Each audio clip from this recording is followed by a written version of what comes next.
ایک واقعہ ہے، ایک مثال ہے. صحابہ کرام کی زندگیاں ایسے نمونوں سے بھری پڑی ہیں. الحمدللہ تحریک اسلامی کی سے وابستگی کی وجہ سے آپ کی زندگی میں، ہماری زندگی میں سب آتے ہیں. ایسا عمل ہم نے بھی کیا ہوگا، ایسا ثبوت ہم نے بھی پیش کیا ہوگا، لیکن اس بات کو ہم ہمیشہ سامنے رکھیں کہ اللہ اور اس کے رسول کے فیصلے، اللہ اور اس کے رسول کے حکم کے آگے کوئی چیز نہیں ہے. یہ صحابہ کرام کا تر امتیاز تھا، یہ صحابہ کرام کی سب سے بڑی خصوصیت تھی. کتنے گناہوں میں وہ لطف تھے، کتنے گناہوں میں وہ ڈوب چکے تھے، کیسے کیسے غلطیاں اور عادتیں، ان کے ہیبٹ اور ہابیز ہوا کرتے تھے. لیکن جب اسلام آیا تو اسلام کے سامنے انہوں نے اپنی خواہشوں کو، اپنی تمناؤں کو، اپنی عادتوں کو، اپنی ہابیز کو، اپنے ہیبٹس کو، ان سب چیزوں کو بدل ڈالی.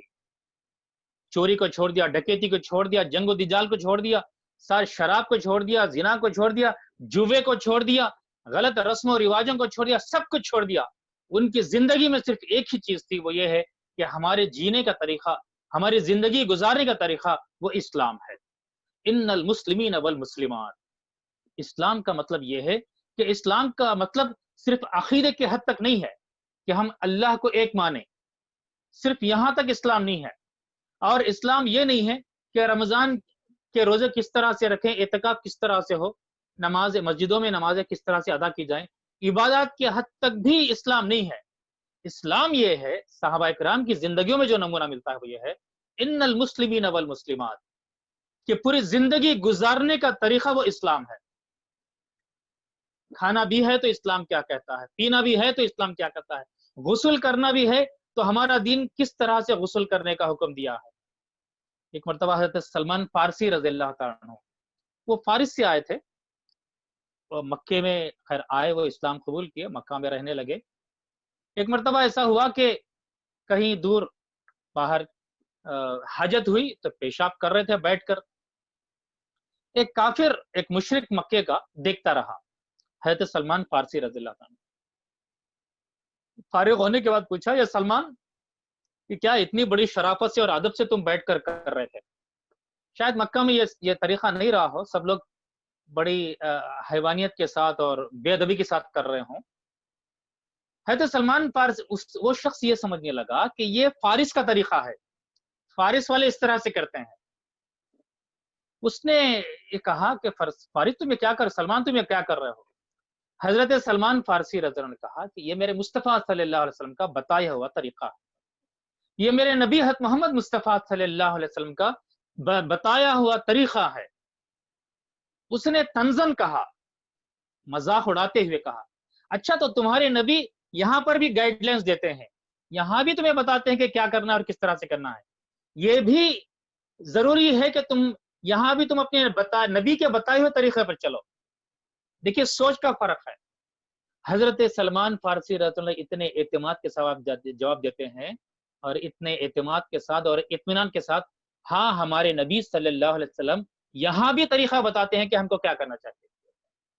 یہاں بھی نہیں، اور بہت ساری چیزوں میں، پرائیویٹ لائف میں بھی، پرائیویٹ زندگی میں بھی ہم اللہ کے نبی حضرت محمد مصطفیٰ صلی اللہ علیہ وسلم کے بتائے ہوئے طریقے پر عمل کرتے ہیں.